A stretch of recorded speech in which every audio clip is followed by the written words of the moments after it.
Welcome to whistle. ఈరోజు ఒక విశిష్ట అతిథి, దాదాపు 50 సంవత్సరాల సుదీర్ఘ జర్నలిజం ప్రయాణం, ఎన్నో ఆటుపోట్లు, ఎన్నో పత్రికలు, ఎంతోమంది ముఖ్యమంత్రులు, ప్రధానమంత్రులు, నాలాంటి వ్యక్తులకి ఆయన గురువు, మాలాంటి వారు ఏకలవ్య శిష్యులు. ఆయన రాస్తున్న కాలమ్స్ చూస్తూ పెరిగిన జనరేషన్ మాది.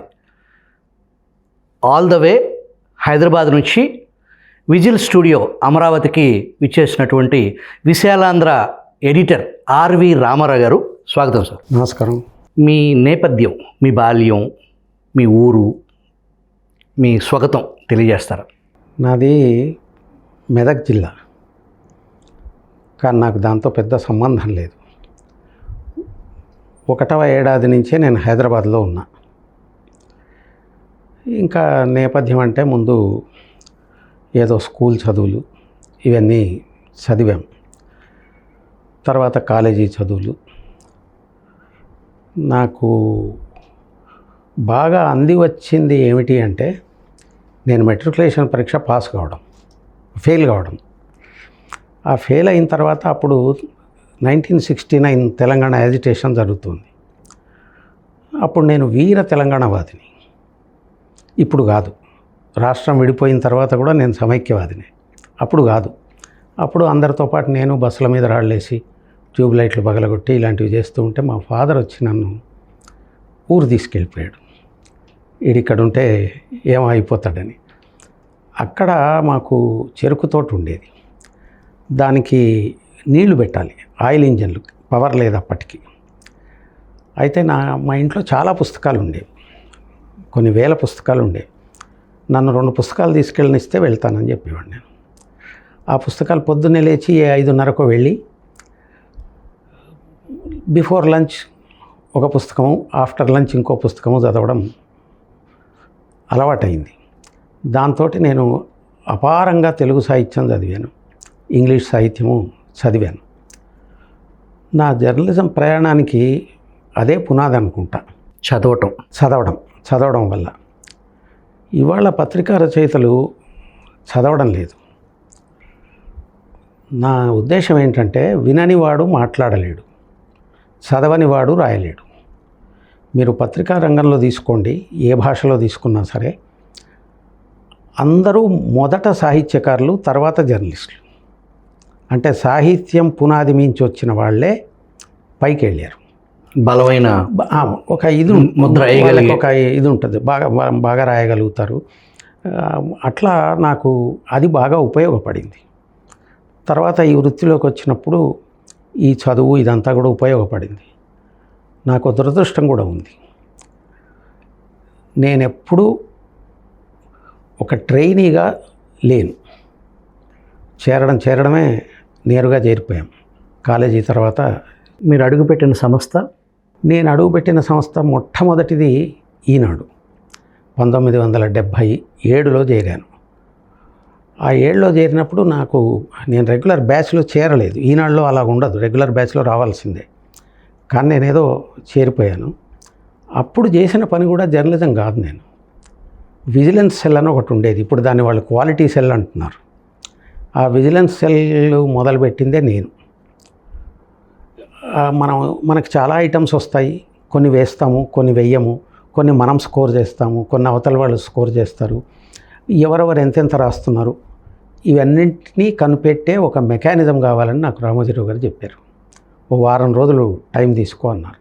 నేను 2 రోజుల్లోనే ఒక ప్లాన్ తయారు చేసి ఇచ్చేసాను. అయితే నువ్వే చేయదు అన్నాడు. నేను ట్రైనీ సబ్ ఎడిటర్ని, అప్పటికి నాకేం అనుభవం లేదు, పత్రిక ఎట్లా చదువుతో కూడా నాకు పెద్దగా తెలియదు. అలాగా ఆ విజిలెన్స్ సెల్లో ఉండేవాడిని. అలా ఉంటున్నప్పుడు నా పని 8కే ఆఫీస్కి వెళ్ళేవాడిని. 10 గంటలకి రామోజీరావు గారు వస్తే ఆయనని 2వ వ్యక్తిని నేను కలవాల్సిన వాడిని. ముందు ఒక అకౌంటెంట్ లాంటి ఆయన ఉండేవాడు. ఆయన 10 నిమిషాలకి రావచ్చు, గంటకి రావచ్చు. ఆ తర్వాత నేను వెళ్ళాలి. ఇది రెగ్యులర్ రొటీన్. సరే, ఆయన ఏదో దాని మీద ఫలానా వాళ్ళకి క్యాష్ అవార్డు, ఫలానా వాళ్ళకి మెమో ఇయ్యి, ఫలానా వాళ్ళకి ఒక మందలింపు లేఖ ఇయ్యి, ఇలాగా చెప్పేవాడు. నాకు పరోక్షంగా అలాగా జర్నలిజం అంటే ఏమిటో తెలిసింది. ఆ ప్రయోగంలోనే మీరు దాన్ని దానివల్ల తెలిసింది. అది నాకు ఉపయోగపడింది. ఆ తర్వాత ఇక ఈనాడు, తర్వాత ఆంధ్రప్రభ, తర్వాత ఉదయం, తర్వాత ఆంధ్రభూమిలో చాలా కాలం ఉన్నాను. 16 ఏళ్ళు 17 ఏళ్ళు ఉన్నాను. ఆ తర్వాత ఈనాడు జర్నలిజం స్కూలు, readiff.comకి తెలుగు వర్షన్కి నేను ఎడిటర్గా ఉన్నాను. అది కూడా కొద్ది కాలమే నడిచింది. 8 నెలలతో అది మూతపడింది. ఆ తర్వాత మళ్ళీ ఈనాడు జర్నలిజం స్కూలు, అక్కడ కూడా 17-18 ఏళ్ళు పనిచేశాను. 17 సంవత్సరాలు స్కూల్, ఈనాడు జర్నలిజం స్కూల్ ప్రిన్సిపల్గా అది అక్కడ పనిచేశాను. సుదీర్ఘకాలం. రెండు ఆంధ్రభూమిలోనూ సుదీర్ఘకాలమే, ఇక్కడ సుదీర్ఘకాలమే. అది నా జర్నలిజం నేపథ్యం. ఇప్పుడు సరే ఏదో విశాలాంధ్రకి ఎడిటర్గా ఉన్నాను. మీరు ఆనాడు ఆ తొలినాళ్ళల్లో మీడియా సంస్థలో అడుగుపెట్టిన ప్రయాణం 50 సంవత్సరాలు దాటింది. అప్పటికి ఇప్పటికీ ఉన్న వ్యత్యాసం తెలియజేస్తారా? వ్యత్యాసం అంటే ఇప్పుడు దాన్ని అందరూ గోధి మీడియా అంటున్నారు, మెయిన్ స్ట్రీమ్ మీడియాని. ఎమర్జెన్సీ కాలంలో పత్రికల మీద ఆంక్షలు ఉండేవి, ఇప్పుడు ఆంక్షలు లేవు. అప్రకటిత ఎమర్జెన్సీలో ఉన్నాం మనం. పత్రికా రచయితలే స్వచ్ఛందంగా ప్రభుత్వానికి లొంగిపోయి రాస్తున్నారు. ఇది ఒక పాయ, ప్రధానమైన పాయ అదే. రెండవ వాళ్ళు అనేక ఛానల్స్లో, మీరు హిందీ ఛానల్స్లో తీసుకుంటే చాలా ఉద్దండులైన పత్రికా రచయితలు ఆ సంస్థల్ని వదిలేయాల్సి వచ్చింది. వదిలేసి వాళ్ళు యూట్యూబ్ ఛానల్స్ పెట్టుకొని బండి నడిపిస్తున్నారు. అంటే ప్యారలల్గా మనకి గోధి మీడియా ఉంది, పీపుల్స్ ఓరియంటెడ్ పని చేస్తున్న వాళ్ళు కూడా ఉన్నారు. ఈ 2 రకాల పాయలు ఇవాళ నడుస్తున్నాయి. విలువలు అప్పుడున్నాయా లేదా, ఇప్పుడు ఏమన్నా మృగ్యమైనాయా అని మాట్లాడుకుంటే ఈ చర్చ ప్రతి దశలోనూ ఉంటుంది. మనకిప్పుడు కొంచెం ఎక్కువైంది. అంటే మనమే స్వచ్ఛందంగా ప్రభుత్వానికి లొంగిపోవడం వల్ల, ప్రభుత్వం ఆంక్షలు విధించినందువల్ల మనకేం అవాంతరం లేదు. ఇప్పుడు ప్రభుత్వం ఆంక్షలు విధించలేదు, అది ఎమర్జెన్సీలో నడిచింది. ఇప్పుడు ఆ ఆంక్షలు ఏమీ లేవు. కానీ మెయిన్ స్ట్రీమ్ మీడియా మొత్తం లొంగిపోయినందువల్ల ఒక విషమ పరిస్థితిలో ఉన్నాం మనం. పత్రికా రచన ఏం చేయాలి? సమాజంలో జరుగుతున్న దాన్ని ప్రతిబింబించాలి. ప్రజలు ఒక అభిప్రాయం ఏర్పరచుకోవడానికి కావాల్సిన సమాచారం మనం ఇవ్వాలి. ఇవాళ చాలా పత్రికలు, చాలా మీడియా సంస్థలు తమ అభిప్రాయాన్ని రుద్దుతున్నాయి. సో ప్రజా ప్రయోజనం మృగ్యమైపోతుంది. ప్రజా ప్రయోజనం అనేది దాదాపు ఇప్పుడు లేదు. అంటే ప్యారలల్ ఛానల్స్లోనూ ఆల్టర్నేటివ్ మీడియాలోనూ మాత్రమే ఉంది. మొదటి నుంచి నా వాదన ఏమిటంటే, మనకి ఆల్టర్నేటివ్ మీడియా ఎదగాలి. ఒక ప్రత్యామ్నాయ పత్రికా రచన అనేది మనకి అవసరం. ఇవాళ అవసరం మరింత పెరిగింది. అనేక రకాలుగా ఇవాళ మనం బోలెడు సమస్యలు ఎదుర్కొంటుంది, సమాజం ఎదుర్కొంటుంది. అది ఆర్థికంగా కావచ్చు, రాజకీయంగా కావచ్చు, ఇంకో రకంగా కావచ్చు, బోలెడు సవాళ్ళు ఎదుర్కొంటుంది. ఆ సవాళ్ళు ఎదుర్కొన్నప్పుడు మనకు కావాల్సింది ఏమిటి అంటే, ఈ పరిస్థితిని ప్రజలకు నిరపేక్షంగా, నేను పాక్షికత, పక్షపాత దృష్టి అనే వాడను నేను. పక్షపాతం లేకుండా ఏది ఉండదు, పక్షపాతం ఖచ్చితంగా ఉంటుంది. నిరపేక్షంగా అంటే మనకు దాంట్లో ఏ ఇంట్రెస్ట్ ఉండకూడదు. ఆ నిరపేక్షంగా చెప్పే పద్ధతి ఉండాలి అనేది నా మొదటి నుంచి నా వాదన. ఈ ఆల్టర్నేటివ్ మీడియా మొదటి నుంచి కూడా కొనసాగుతోంది. ఇప్పుడు అది ఇంకా బలపడాల్సిన అవసరం ఉందేమో అని నాకు అనిపిస్తుంది. ఇవన్నీ చిన్న గొంతులు, మీరు ఎన్ని చెప్పినా, ఎన్ని యూట్యూబ్ ఛానల్స్ చెప్పినా కూడా చిన్న గొంతులు. మెయిన్ స్ట్రీమ్ మీడియా ముందు, మెయిన్ స్ట్రీమ్ టీవీ ఛానల్స్ ముందు ఆల్టర్నేటివ్ మీడియాకి శక్తి చాలడం లేదు. అది ఇవాళ ఉన్న పరిస్థితి.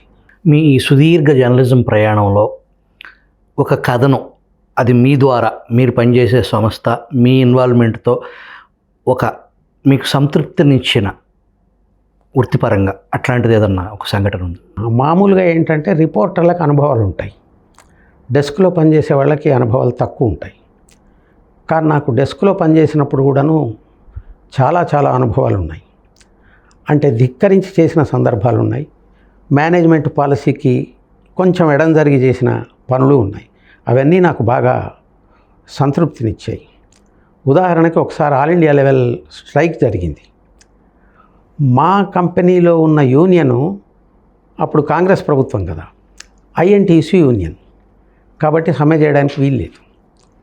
కానీ మాకేమో సమ్మె చేయాలని ఉంది, మొత్తం యావత్ భారతదేశంలో ఉన్న కార్మికులకు అండగా నిలబడాలని ఉంది, కానీ వీల్లేదు.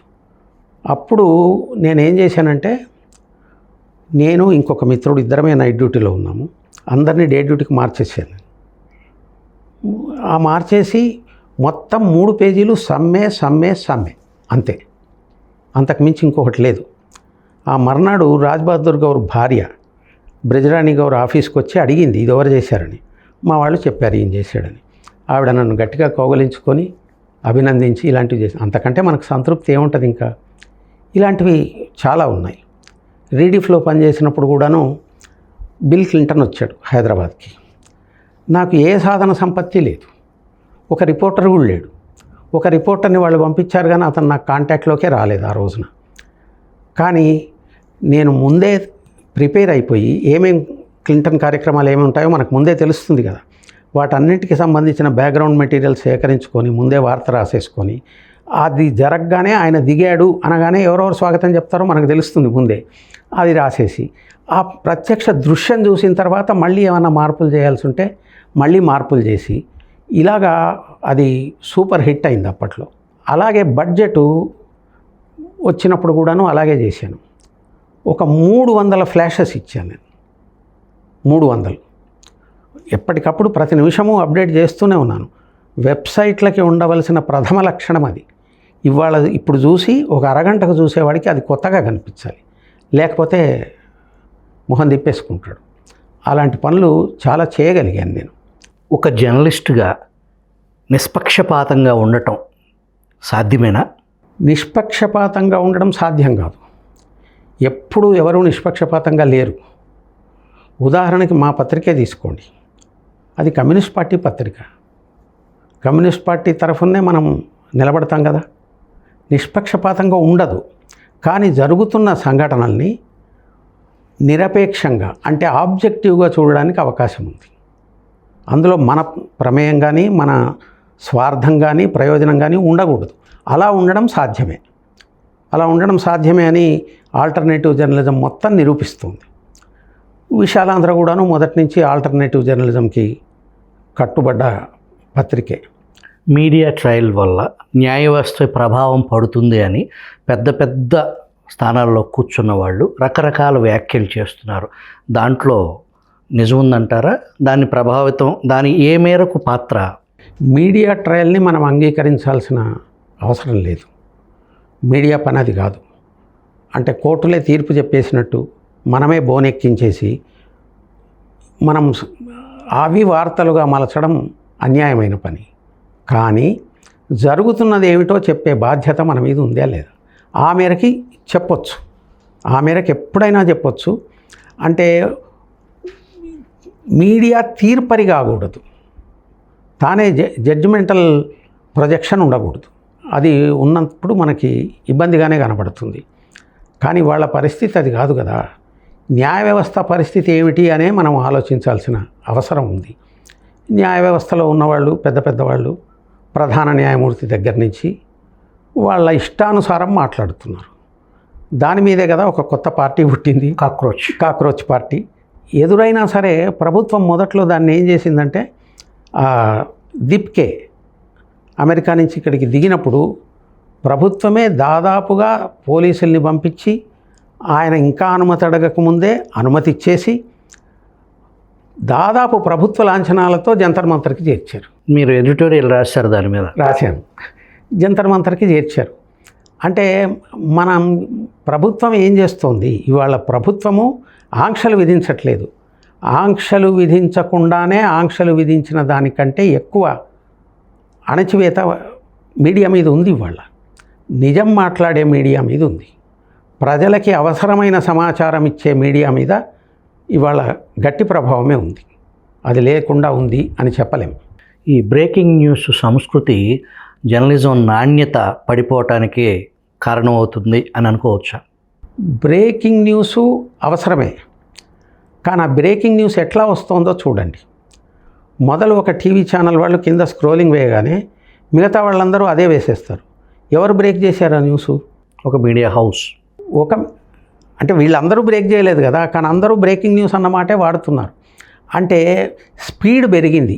ఛానల్స్ ఇవన్నీ వచ్చిన తర్వాత స్పీడ్ పెరిగింది. వాళ్ళకంటే ముందు మనం చేశాము అని నిరూపించుకునే తాపత్రయంలో అన్ని బ్రేకింగ్ న్యూస్లు అయిపోతున్నాయి. ప్రతి చిన్న విషయం కూడాను బ్రేకింగ్ న్యూస్ అయిపోతుంది. ఒక మంచి వార్త, బ్రహ్మాండమైన వార్త ఉంది అంటే దాన్ని మనం బ్రేకింగ్ న్యూస్గా అంగీకరించవచ్చు. అలా లేనివి కూడా బ్రేకింగ్ న్యూస్లు అయిపోతున్నాయి. సరిదిద్దుకోవాల్సిన అవసరం కూడా అప్పుడప్పుడు వస్తుంది. మనం చెప్పింది తప్పు అని సరిదిద్దుకోవాల్సిన అవసరం కూడా వస్తుంది. జర్నలిజంలో భయం ఎక్కువ ప్రమాదకరమా, స్వీయ సెన్సార్షిప్ ఎక్కువ ప్రమాదకరమా? ఇప్పుడు భయం అంటే జర్నలిస్టులకి భయం ఉంటే ఈ వృత్తిలోకి రానక్కర్లేదు. అసలు ఈ వృత్తిలోకే రాకూడదు. నిజానికి జర్నలిజము ఒక మిషన్, ఒక దీక్ష. ఇవాళ ఆ పరిస్థితి లేదు. మిషను దీక్ష అని చెప్పే పరిస్థితి మనకు లేదు. కానీ ఇది మామూలు ఉద్యోగం కాదు. ఇది ఒక వృత్తి. ప్రతి వృత్తికి కొన్ని వృత్తి ధర్మాలు, నియమాలు ఉంటాయి. వాటిని జర్నలిస్టులు పాటించడం క్రమానుగతంగా తగ్గుతోంది. అది పెద్ద ప్రమాదం. స్వీయ అంటే మన అభిప్రాయాలే జర్నలిజం కాదు. మన అభిప్రాయాలు మనకు ఉండొచ్చు. అవి రాజకీయమైన అభిప్రాయాలు కావచ్చు, ఆర్థికమైనవి కావచ్చు, ఏదైనా కావచ్చు. కానీ మనం ఛానల్ పాలసీని జవదాటి చేయలేం కదా. కానీ చేయడానికి మార్గాలు ఉంటాయి. అది కూడా చేయొచ్చు. అలా చేసిన సందర్భాలు ఉన్నాయి. నేనైతే చాలాసార్లు అలా చేశా. ఇప్పుడు హెచ్కే దువా నేను ఆంధ్రప్రభలో పనిచేసేటప్పుడు he was bureau chief in Delhi. ప్రతిసారి సిపిఐ సమావేశం జరిగినప్పుడల్లా ఇంకా అయిపోయింది, చంద్రరాజేశ్వరరావు తోక కత్తిరించేశారు, చేతులు నరికేశారు అని ఒక వార్త రాసేవాడు. మేము ఢిల్లీలో హెచ్కే దువా ఇచ్చిన కాపీయే వాడాలి, ఇంకో మార్గం మాకు లేదు. కాబట్టి నేను మొత్తం రాసేవాడిని. మొత్తం రాసి చివరికి ఒక లైన్ యాడ్ చేసేవాడిని. అయినప్పటికీ సిపిఐ జాతీయ సమితిలో డాంగేకి ఉన్న సభ్యుల మద్దతు ఇద్దరిదే అని రాసేవాడిని. అయిపోయింది. అంటే ఇలాంటివి చేయొచ్చు. దీనికి మన దగ్గర రచనా కౌశలం ఉండాలి. ఆ రచనా కౌశలం ఉంటే మనం దాన్ని కాపాడవచ్చు. ఈ సోషల్ మీడియా వచ్చిన తర్వాత జర్నలిజం పాత్ర బలపడిందా, బలహీనపడిందా? సోషల్ మీడియా వచ్చిన తర్వాత ప్రతివాడు రచయితే. అందరూ తమకు తోచింది రాస్తారు, పెట్టేస్తారు. సోషల్ మీడియాలో రెండే: ఒకటి తాము రాసి పెట్టడము, రెండు ఇతరులు రాసినవి ఫార్వర్డ్ చేయడం లేదా డిలీట్ చేయడం. ఈ సోషల్ మీడియాలో వస్తున్న సమాచారం అపారంగా ఉంది. టన్నులు వచ్చేస్తుంది. పొద్దున్నే కూర్చొని మనం అవన్నీ డిలీట్ చేయడమే మనకు పెద్ద పని అయిపోయింది. కానీ సోషల్ మీడియా ద్వారా ఉద్యమాలు వచ్చిన సందర్భం ఉందా లేదా? ఈజిప్ట్లో ఎలాగొచ్చింది? మన దగ్గర ఇప్పుడు కాక్రోచ్ జనతా పార్టీ అనేది దానికి పుట్టిల్లు సోషల్ మీడియానే కదా. ఆ సోషల్ మీడియా నుంచే వచ్చింది. It is a good media. Technology మారినప్పుడు మనకి ఇలాంటివి వస్తాయి. వాటిని ఏ ప్రయోజనం కోసం మనం ఉపయోగిస్తున్నాము అనేది ప్రశ్న. మనం సరి అయిన ప్రయోజనం కోసం ఉపయోగించకపోతే ఏదైనా ప్రమాదమే కదా. కత్తి కూడా ప్రమాదమే, ఒక టవల్ గుడ్డ కూడా ప్రమాదమే. దాంతో కూడా చంపొచ్చు మీరు. మీడియా ప్రజల అభిప్రాయాలని ప్రతిబింబిస్తుందా, ప్రజల అభిప్రాయాలను రూపొందిస్తుందా? మీడియా చేయవలసిన పని లోకంలో ఏం జరుగుతోందో ప్రజలకు తెలియజేయడం. దాని ఆధారంగానే ప్రజలు తమ అభిప్రాయాలను ఏర్పరచుకుంటారు. ప్రజలు తమ అభిప్రాయాలను ఏర్పరచుకోవడానికి దోహదం చేయడమే మన పని. ఆ తర్వాత మన బాధ్యత కాదు. అంటే మనం సరి అయిన సమాచారం ఇస్తే ప్రజలు సరి అయిన నిర్ధారణలకు వస్తారు. మనం తప్పుడు సమాచారం ఇస్తే ప్రజలకు మనం ద్రోహం చేసినట్టే లెక్క. అంటే మనము మీడియా ఏం పని చేస్తోంది అని కనుక ఇప్పుడు ఆలోచించుకుంటే రెండు రకాల పనులు జరుగుతున్నాయి. ఒకటి, జనాన్ని పెడదోరని పట్టించే పని బాగానే జరుగుతోంది. సోషల్ మీడియా వచ్చిన తర్వాత అది మరింత ఎక్కువైంది. కాదు, జనాన్ని చైతన్యపరిచే, జనానికి వాస్తవం చెప్పే మీడియా ఛానల్స్ ఉన్నాయి. మనకి సోషల్ మీడియా ఛానల్స్లో కూడాను అలాంటి ప్రయత్నం ఎంతో కొంత జరుగుతోంది. జరగట్లేదని కాదు. నిరాశ అక్కర్లేదు మనకి. మీ వృత్తి జీవితంలో మీరు కలిసిన ఒక అసాధారణ వ్యక్తి, ఆ ప్రభావం, అట్లాంటి మనుషుల్ని కలిసారా మీరు? నేను ఎప్పుడూ రిపోర్టర్ని కాదు, కానీ కొంత రిపోర్టింగ్ చేశా. చాలామంది ప్రముఖుల్ని ఇంటర్వ్యూ చేశా. ఉదాహరణకి వకుళాభరణం రామకృష్ణ, ఆయన చరిత్రకారుడు. మన ఆంధ్రప్రదేశ్లో హిస్టరీ కాంగ్రెస్ పెట్టడానికి ఆయనే ఆద్యుడు. ఆయనతో అప్పటికి నాకు పరిచయం లేదు. ఇది 1989 నాటి సంఘటన. కానీ 89 నాటి పరిస్థితి చూస్తేనే నాకు బాబరీ మస్జిద్ మిగలదు అనే ఒక అభిప్రాయం ఉండేది. అప్పుడే 89లోనే ఉంది నాకు. నేను రామకృష్ణ చేత ఆ మాట చెప్పించా. మరి ఇది మనం సాధించిన విజయం కిందే లెక్క కదా. ఇలాంటి పనులు అనేకసార్లు చేశాం. అంటే ఇంటర్వ్యూ చేసేవాడు కేవలం వాళ్ళు చెప్పినవి రాసుకురావడము లేదా చెప్పినవి రికార్డు చేయడం కాదు. దాన్ని ఏ దిశగా మనం తీసుకెళ్లాలో ఇంటర్వ్యూ చేసే వాళ్ళకి ఒక అవగాహన ఉండాలి. డైరెక్షన్ ఒకటి ఉండాలి. ఆ అవగాహన ఉంటే మనం మంచి చేయగలుగుతాం, చెడు చేయడానికి అవకాశం ఉండదు. ప్రజాస్వామ్యంలో మీడియా 4వ స్తంభం అంటారు. ఆ 4వ స్తంభం పాత్ర ప్రస్తుతం ఎలా నిర్వహిస్తుందంటారు? మనం ఈ దాదాపు దీనికి ఆన్సర్ చెప్పుకున్నాం. ఒకవైపు ప్రభుత్వానికి దాసోహం అనే మీడియా ఉంది. ఈ మాట గోధి మీడియా అన్న పేరుతో లేదు, కానీ ఇరాక్ మీద అమెరికా యుద్ధం చేసినప్పుడు ఎంబెడెడ్ జర్నలిజం అన్నాం మనం. అంటే వాళ్ళే తీసుకెళ్ళడము, వాళ్ళ సైనిక వాహనాల్లో వాళ్ళు చూపించదలుచుకున్నవే చూపించడము, అవే పత్రికల్లో రావడం, ఇది జరిగింది. ఇప్పుడు వివిధ మార్గాల్లో అదే పని జరుగుతోంది. అంటే ప్రభుత్వం మనకి ఆ మాట చెప్తోందా, ప్రభుత్వం మనల్ని ప్రోత్సహిస్తోందా అలా చెప్పమని కాదు. ఇవాళ పెద్ద ప్రమాదం ఏమిటంటే ప్రభుత్వానికి లార్జ్ సెక్షన్ ఆఫ్ మీడియా ఊడి గంజేస్తుంది. అది ప్రమాదకరమే. ఓనర్షిప్ ఇన్వాల్వ్మెంట్ అనేది ఏనంటారు. ఇంకో సమస్య ఉంది. ఇవాళ ఏ మీడియా సంస్థని నెలకొల్పడం అయినా సరే వేలు లక్షల రూపాయలతో సాధ్యమయ్యే పని కాదు. మీడియా ఎప్పుడో ఒక ఇండస్ట్రీగా మారిపోయింది. ఇండస్ట్రీగా మారిపోయినప్పుడు భారీ స్థాయిలో పెట్టుబడులు అవసరం. ఆ భారీ స్థాయిలో పెట్టుబడులు ఒక నిష్కళంకమైన జర్నలిస్టు పెట్టగలడా? గతంలో మనకి తెలుగులో అయితే పత్రికలు నడిపిన వాళ్ళందరూ తమ సొంత ఖర్చులతో పెట్టిన వాళ్ళే ఉన్నారు. ఇవాళ అలాంటి పరిస్థితి లేదు. మీరు నిలబడాలంటే భారీ స్థాయిలో పెట్టుబడి ఉండాలి. మరి పారిశ్రామికవేత్తలు పెట్టుబడిదారులు కాకపోతే ఇంకా పెట్టుబడి ఎవరు పెడతారు? వాళ్ళు నిష్పక్షపాతంగా ఉన్నారా? ఎందుకుంటారు? ఎవరైనా ఒక వార్తా సంస్థనో లేకపోతే ఒక ఛానల్లో పెట్టుకుంటే అంతర్లీనంగా తమ అభిప్రాయం ఒకటి ఉంటుంది. తాము ఎటు తీసుకెళ్ళదలుచుకున్నారో అటు తీసుకెళ్తారు. ఇది అనివార్యమైన పరిస్థితి. దీన్ని మనం ఇవాళ తుడిచిపెట్టేయలేం. అయ్యే పని కాదు అది. ప్రస్తుతం జర్నలిజం వైపు అడుగులు వేయాలనుకునే యువతకు మీరిచ్చే హెచ్చరిక ఏంటి? మొట్టమొదటిది, ఇవాళ యువత చదవడం మానేసింది. They stopped reading. చాలామంది దే ఆర్ నాట్ రీడింగ్. నేను చాలామందిని అడుగుతూ ఉంటాను, మనం ఇంటర్వ్యూలు చేసినప్పుడు ఇంకో సందర్భంలోనూ, ఏం చదివావు బాబు అని అడుగుతాను. ఏమీ చదవలేదు. చదవని వాడు ఎలా రాస్తాడనేది నా ప్రశ్న. మీరు చదివితే మీరు రాటు తెలుస్తారు, మీకు కొత్త వొకాబులరీ వస్తుంది, ఇంకొకటి వస్తుంది, మీ ఎక్స్ప్రెషన్ తీరు మారుతుంది. మీరు చదవకుండానే ఏం రాస్తారు? మన వొకాబులరీ లిమిటెడ్ అయిపోద్ది. ఇప్పుడు మనం ఇళ్లల్లో మాట్లాడుకునే మొత్తం వొకాబులరీ కలిపినా 1500 పదాలకు మించదు.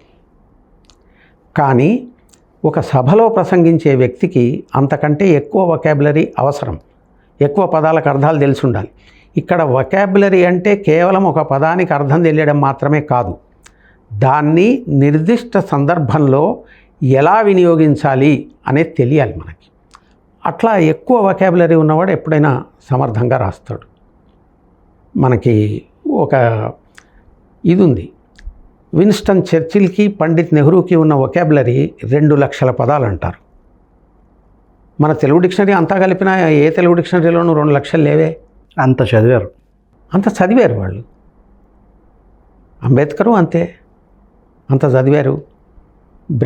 లండన్లో ఉన్న బ్రిటిష్ లైబ్రరీలో ఉన్న పుస్తకాల్లో ఎక్కువ భాగం చదివిన వాళ్ళు ప్రపంచంలో ఇద్దరు ఉన్నారు. ఒకరు అంబేద్కరు, రెండు కార్ల్ మార్క్స్. చదివారు కాబట్టి వాళ్ళ దృష్టి విశాలమైంది. వాళ్ళు ఏ అంశం మీద కేంద్రీకరించదలుచుకున్నారో నిర్ధారణ అయింది. అది మార్క్స్కైనా అంతే, అంబేద్కర్కైనా అంతే. ఎవరి పరిధి వాళ్ళది కావచ్చుగాక.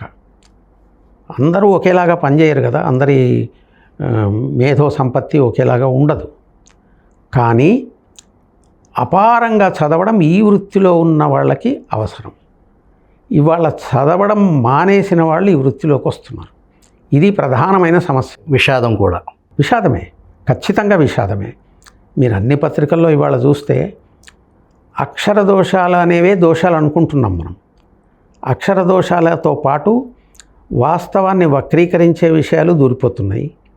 వాక్యాల మధ్యన సమన్వయం ఉండడం లేదు, అన్వయం ఉండడం లేదు.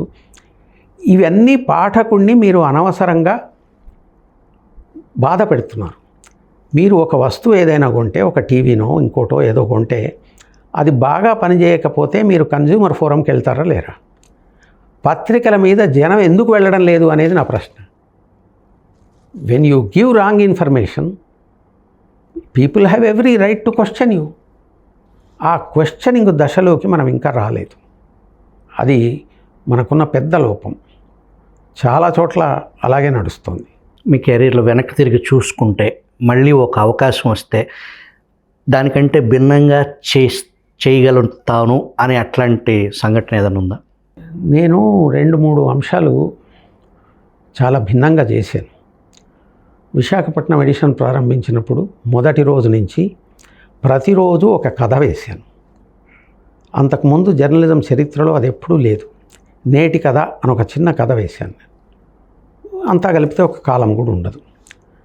దాని మీద ఆన్లుకరు ఒకసారి రాసింది, unique blend of literature and journalism అని. అది ఒక 7 ఏళ్ళు నడిపాం. ఆ తర్వాత మనకి అంతకుముందు ఆంధ్రపత్రిక సారస్వతానుబంధం లాంటివి ఉండేవి. అవన్నీ ఆగిపోయినాయి. ఆ ఆగిపోయిన కొన్ని ఏళ్లకి, అంటే ఓ దశాబ్దానికి మించి, మళ్ళీ నేను సాహిత్య పేజీ పెట్టాను. ఇవాళ మీరు ఈనాడు మినహా అన్ని పత్రికల్లోనూ సాహిత్య పేజీలు ఉన్నాయా లేదా? మండే అంతా ప్రతిరోజు వేస్తున్నాం కదా. ఈనాడు మినహా అందరూ వేస్తున్నారు కదా. మరి అలాంటి మార్గానికి మనం ముందు పూనుకున్నాం. అంకురార్పణ చేశాను. ఇవి నాకు గొప్ప విజయాల కింద లెక్క. పైగా జనం దృష్టితోటి వార్తలు రాయడం ఎలా, మనకు వచ్చిన సమాచారం ఎంత పరిమితమైంది అయినప్పటికీ దాన్ని ప్రజలకు అనుకూలంగా ఎలా మార్చాలి అన్నదే ఎప్పుడూ నా దృష్టి. ఉన్న పరిమితుల్లో ఆ పని చేయగలిగాను. నేను ఇంకా చేస్తూనే ఉన్నాను. ఎక్కడైనా మనకు పరిధులు ఉంటాయి, ఆ పరిధి దాటి మనం చేయలేం మనం. కానీ మనకి చాకచక్యం ఉంటే, రచనా కౌశలం ఉంటే ఇవన్నీ సాధ్యమే అనేది వ్యక్తిగతంగా నాకున్న అనుభవం. ప్రస్తుత భారతదేశ రాజకీయాల్లో భవిష్యత్తు మీడియా పట్ల మీకు ఆశ ఉందా, ఆందోళన ఎక్కువ ఉందా? నాకు ఆందోళన కన్నా ఆశ ఎక్కువ ఉంది. ఎప్పుడు ఇలాగే పరిస్థితి నిరాశాజనకంగా ఉంటుంది అని అనుకోవడానికి వీల్లేదు. ఈ పత్రికలు కానీ ఇంకేదైనా కానీ జనమే ఆధారం కదా. ఆ జనం ఎక్కువ కాలము ఇలాంటి ధోరణుల్ని సహించరు. ఆ సహించే రోజు ఎప్పుడు వస్తుందో మనం చెప్పలేకపోవచ్చు. కానీ సహించకుండా ఉండే ధోరణులు ఇప్పుడు కనిపిస్తున్నాయా లేదా? కాక్రోచ్ జనతా పార్టీలో అవి కనిపిస్తున్నాయి. కాక్రోచ్ జనతా పార్టీ దీప్కే ఒక్కడి ఘనత ఏమి కాదు. జనాగ్రహం ఎట్లా ఉందో చూడండి. నిన్న రాత్రి, నిన్న పగలు, ఇవాళ మళ్ళీ జంతర్ మంతర్లో ఆందోళన జరుగుతూనే ఉంది. నిరాశ పడకుండా జనము తమ హక్కుల కోసము, వ్యవస్థ సరిగ్గా నడవడం కోసము ప్రయత్నం అయితే మొదలుపెట్టారు. ఈ ప్రయత్నం ఏ రూపం తీసుకుంటుంది, ఎట్లా తీసుకుంటుంది, దాని వెనకాల ఉండే రాజకీయ ప్రయోజనాలు ఏమిటి అనేది చర్చనీయాంశం కావచ్చు. అందువల్ల నాకు నిరాశ లేదు, నాకు గొప్ప ఆశాభావమే ఉంది. ఎప్పుడో ఒకప్పుడు ఈ పరిస్థితి ఖచ్చితంగా మారుతుంది. మీకు అందరికీ గతంలో జర్నలిస్టులను గుర్తు చేసుకొని వాళ్ళలాగా మనం లేమే అంటే ఎప్పుడూ ఉంటాం. వాళ్ళు కూడా లేరు. వాళ్ళకు ముందున్న వాళ్ళు కూడా ఇంకా గొప్పవాళ్ళు ఉన్నారు. అందుకని అది క్రైటీరియా కానే కాదు మనకి. క్రైటీరియా ఏమిటంటే ఉన్న పరిస్థితుల్లో మనం ఏ మేరకి జనానికి ఉపయోగపడే ఒక ప్రత్యామ్నాయ మార్గాన్ని సూచించగలం అనేదే మన ప్రశ్న ఇవాళ. దాన్ని మనం ఎంత సమర్థంగా చేస్తే సమాజానికి అంత మేలు కలుగుతుంది. మీరన్న 4వ స్తంభం నిలబడుతుంది. లేకపోతే 4వ స్తంభం పోయి ముక్కాలిపీట కింద తయారవుతుంది మన వ్యవస్థ. నిజం చెప్పినందుకు మూతబడిన మీడియా సంస్థలు ఉన్నాయి, అబద్ధాలు పోగేసినందుకు ఎదిగిన సంస్థలు ఉన్నాయి. ఇవి చూసాము. యువ జర్నలిస్టులకి మీరిచ్చే ఒకే ఒక్క సూత్రం ఏంటి? సత్యం కోసం నిలబడండి, అంతకుమించి వేరే మార్గం లేదు. అయితే సత్యం నిష్పాక్షికమైందా? కాకపోవచ్చు. మనం ఇవాళ సత్యం అనుకున్నది రేపు అసత్యంగా మారొచ్చు. భూమి నలుచదరంగా ఉంది అనుకున్నాం ముందు, కానీ సత్యం కాదని తేలిందా లేదా? భూమి గుండ్రంగా ఉందనేది వాళ్ళ శాస్త్రీయ సత్యం. దాన్ని ఇవాళ మనం నిరాకరించే అవకాశం మనకు లేదు. ఆ సిద్ధాంతం మళ్ళీ మారుతుంది అన్న ఆలోచన కూడా మనకు రాదు. అంటే మనకి సోక్రటీస్ గొప్పవాడు, ప్లేటో గొప్పవాడు, లేకపోతే ఇంకెవరో గొప్పవాళ్ళు, ఫలానా జర్నలిస్టు ఆయన చాలా గొప్పవాడు అని అనుకోవడం మంచిదే. వాళ్ళు చేసిన పని మనకు స్ఫూర్తి కలిగించాలి తప్ప నిరాశ కలిగించకూడదు. నిరాశ కలిగించకూడదు అంటే మన కృషి, మన శ్రమ కూడా అవసరం. అది ఉంటేనే మనం ముందుకెళ్ళగలుగుతాం. ఆశావాదన లేనివాళ్ళు ఎప్పుడూ ముందుకెళ్ళలేదు. ఎక్కడో చోట వాళ్ళకి వైఫల్యం తప్పదు. ఉమ్మడి ఆంధ్రప్రదేశ్లో కానీ విభజిత రాష్ట్రాల్లో ఎన్నోసార్లు ప్రెస్ అకాడమీ చైర్మన్ అర్హత మించి మీకు ఉన్నప్పటికీ కూడా అది మీ దగ్గరికి రాకపోవటానికి కారణం ఏమనుకోవచ్చు? నేను చెప్పకూడదు అనుకుంటున్నాను. అంటే మిమ్మల్ని అభిమానించే వాళ్ళకి అదొక వేదనగా ఉంది. చాలామంది ఉండొచ్చు, కానీ జనాభిప్రాయం ప్రకారం ప్రభుత్వ నిర్ణయాలు ఉండవు. ఈ రంగంలో ఉన్న వాళ్ళకి అలాంటి అభిప్రాయం ఉండొచ్చు, కానీ ప్రభుత్వం అదే నిర్ణయం తీసుకుంటుందని చెప్పలేంగా. ఒక అకాడమీకో ఇంకో దానికో ఒక మంత్రి పదవికో ఒక నిర్ణయం తీసుకున్నారు అంటే దాని వెనకాల అనేక శక్తులు పనిచేస్తాయి. మంత్రివర్గంలో ఉన్న వాళ్ళందరూ ఆణిముత్యాలే అని కాదు కదా, అంతకంటే ఎక్కువ అర్హతలు ఉన్న వాళ్ళు ఉన్నారు కదా బయట కూడాను. అలాగే ఇది కూడాను. నాకు అది రాలేదే అని బెంగేం లేదు. మీ ఏకలవ్య శిష్యుడిగా మాలాంటి వాళ్ళని అది బాధించే అంశమే. అది మీరు దాన్ని పట్టించుకోలేదు కాబట్టే అది మీ దగ్గరికి వస్తే. ఎందుకంటే అవి ఆ నియామకాలు ఎలా జరుగుతాయో నాకు తెలుసు. ఆ తెలిసిన తర్వాత మనం దానికోసం వెంపర్లాడడం వల్ల ప్రయోజనం లేదు. మీడియా అకాడమీగానే కాదు, ఇంకోటి ఏదైనా కావచ్చు, రావాల్సి ఉందేమో, రాలేదు, అంతే. దాని మీద మనం బెంగపడి ప్రయోజనం లేదు. ఇవాళ మనం నిర్వర్తించవలసిన కార్యక్రమాన్ని ఉపేక్షిస్తాం. అది జరగకూడదు. అదే వస్తుంది అన్న ఆశావాదం కూడా నాకు లేదు. ఆశిస్తే కదా అది ఉండేది. ఆశే లేదు, ఆశించనే లేదు, ఎప్పుడూ ఆశించనే లేదు. ఈ పదవి కావాలి, ఆ పదవి కావాలి అని నేను ఎప్పుడూ ఆశించలేదు. అర్హతలు మనకంటే ఎక్కువ ఉన్నవాళ్ళు ఉన్నారు, తక్కువ ఉన్నవాళ్ళు ఉన్నారు. ఇవి ప్రభుత్వ నిర్ణయాలు కాబట్టి ప్రభుత్వ పరిధిలో ఉన్న అంశాల మేరకే నిర్ణయాలు జరుగుతాయి, అంతకంటే జరగవు. ఓటింగ్ పెట్టి నియమించరు, లేకపోతే సామర్థ్యాన్ని తూకం వేసి కూడా నియమించరు. ఈ రెండూ జరగనప్పుడు మనకు బెంగెందుకు అనేది నా వాదన. ఇది సుదీర్ఘంగా విజిల్ ప్రేక్షకుల కోసం ఆర్వి రామారావు గారు మనసు విప్పి మనతో ముచ్చటించిన అంశాలు. మీకు విజిల్కి వచ్చి ఇంత సుదీర్ఘంగా మాకు సమయం ఇచ్చినందుకు మీకు ధన్యవాదాలు రామారావు గారు. నాకు అవకాశం ఇచ్చినందుకు నేను కూడా ధన్యవాదాలు చెప్పాలి.